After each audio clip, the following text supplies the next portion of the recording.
അപ്പം ഇന്നേ പൈനാപ്പിൾ ആയിട്ടാണ് കേട്ടോ കൂട്ടുകാരെ വന്നിരിക്കുന്നത്. പൈനാപ്പിൾ ജ്യൂസ് ഉണ്ടാക്കാപ്പോൾ ഞാൻ കൂട്ടുകാർക്ക് പറഞ്ഞ എൻ്റെ ആവശ്യമില്ലല്ലോ.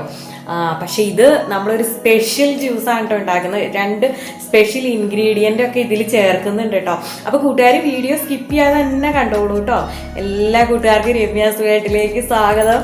അപ്പോൾ പോകാമെന്നാ. അപ്പോൾ നമുക്ക് ഈ പൈനാപ്പിൾ ഒന്ന് മുറിച്ചെടുത്തുകൊണ്ട് വരാം കേട്ടോ. അപ്പോൾ ഇതാ പൈനാപ്പിൾ എല്ലാം ഞാനിവിടെ ഇതാ നുറുക്കി എടുത്തിട്ടുണ്ട് കേട്ടോ കൂട്ടുകാരെ. ഞാൻ പറഞ്ഞ സ്പെഷ്യൽ ഇൻഗ്രീഡിയൻറ്റ് ഇതാണ് കേട്ടോ കൂട്ടുകാരെ. ഒരു ചെറിയ കഷ്ണം ഇഞ്ചി എടുത്തിട്ടുണ്ട്. പിന്നെ അതേ നാരങ്ങ നീരാണ് കേട്ടോ. അപ്പോൾ ഇത് രണ്ടുമാണ്. ഉറപ്പായിട്ടും ഇത് മിസ്സാക്കരുത് കേട്ടോ. ഇത് ചേർക്കണം. നമുക്കിനി ജാറിലേക്ക് ഇട്ട് കൊടുക്കാം കേട്ടോ. അപ്പോൾ ഇനി ഇത് നമുക്ക് ജാറിലേക്ക് ഇട്ട് കൊടുക്കാം കേട്ടോ. പൈനാപ്പിൾ നമ്മൾ നുറുക്കിയതും അതുപോലെ തന്നെ മധുരത്തിന് ആവശ്യമുള്ള പഞ്ചസാര കൂട്ടുകാർ മധുരത്തിനനുസരിച്ച് എടുത്തോളൂ കേട്ടോ. അപ്പം ഞാൻ അധികം ചേർക്കുന്നില്ല. ഈ പൈനാപ്പിൾ നല്ല മധുരം ഉണ്ട് കേട്ടോ. പിന്നെ ഇതാ ഇഞ്ചി ചെറിയ കഷ്ണങ്ങളാക്കി എടുത്തു വെച്ചിട്ടുണ്ട്. പിന്നെ ഇതാ നാരങ്ങ നീരും ചേർത്ത് കൊടുക്കുന്നുണ്ട്.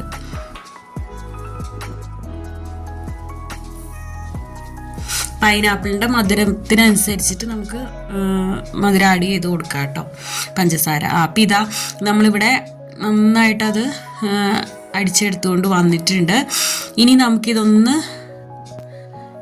അരിച്ചെടുക്കാം കേട്ടോ. അപ്പോൾ ഇത് എന്നിട്ട് ഒന്നോടെ ഞാനൊന്ന് അരച്ചെടുത്തിട്ട് വന്നിട്ടുണ്ട് കേട്ടോ. പൈനാപ്പിളല്ലേ, അപ്പോൾ നമുക്ക് ഒട്ടും തന്നെ കളയേണ്ട ആവശ്യമില്ല. അപ്പോൾ അതൊന്നും കൂടെ ഒന്ന് അരച്ചെടുത്തിട്ട് ഒന്ന് അരിച്ചെടുത്താൽ മതി. അപ്പോൾ കൂട്ടുകാർ വിചാരിക്കണ്ടാവും ഇതെന്താ ഇപ്പം 2 ഇൻഗ്രീഡിയൻ്റ് അല്ലേ ചേർത്തിട്ടുള്ളൂ, നമ്മൾ നാരങ്ങ നീര് ഇഞ്ചിയല്ലേ, പിന്നെ എന്താ പ്രത്യേകത. പക്ഷെ നിങ്ങളത് ഉണ്ടാക്കി നോക്കണ്ട, അടിപൊളി ടേസ്റ്റാണ് കേട്ടോ. ഞാനിവിടെ ഇങ്ങനെ ഉണ്ടാക്കിയിട്ട് ഒത്തിരി ഇഷ്ടമായിട്ടോ. അതുകൊണ്ടാണ് ഞാനിത് ഷെയർ ചെയ്യാമെന്ന് വിചാരിച്ചത്. ആ ഇഞ്ചിയുടെ ആ ഒരു ഫ്ലേവറും കൂടെ വരുമ്പോൾ നല്ലൊരു ചെറിയൊരു സ്പൈസും ഉണ്ടാവും. പിന്നെ നാരങ്ങ നീരും കൂടെയൊക്കെ വരുമ്പോൾ നല്ലൊരു സൂപ്പർ കിടു ടേസ്റ്റാണ് കേട്ടോ. അപ്പോൾ ഇങ്ങനെ ഉണ്ടാക്കി നോക്കാത്തവരുണ്ടെങ്കിൽ ഒന്ന് ട്രൈ ചെയ്തോളൂ കേട്ടോ. എൻ്റെ വീഡിയോ ആദ്യമായിട്ട് കാണുന്ന കൂട്ടുകാർ ആരെങ്കിലും ഉണ്ടെങ്കിൽ എൻ്റെ ചാനലൊന്ന് സബ്സ്ക്രൈബ് ചെയ്ത് ബെല്ലൈക്കൺ പ്രസ് ചെയ്ത് ഓളെന്ന ഓപ്ഷനും കൂടെ കൊടുക്കേണ്ട കൂട്ടുകാരെ. അപ്പോഴാണ് ഞാനിടുന്ന പുതിയ വീഡിയോസിൻ്റെയൊക്കെ നോട്ടിഫിക്കേഷൻ കറക്റ്റായിട്ട് കൂട്ടുകാരിലേക്ക് എത്തിയുള്ളൂ. ഇഷ്ടപ്പെട്ട ലൈക്ക് ചെയ്യാനും മറക്കരുത് കേട്ടോ. അപ്പോൾ ഒന്നും പറയാനില്ല കേട്ടോ, കിടു ടേസ്റ്റാണ്. അപ്പോൾ ഈ സ്പെഷ്യൽ ഇൻഗ്രീഡിയൻറ്റ് കൂടെ ചേർത്തുകൊണ്ട് അടിപൊളി ജ്യൂസ് ഉണ്ടാക്കണം കേട്ടോ ഇനി ഉണ്ടാക്കുമ്പോൾ.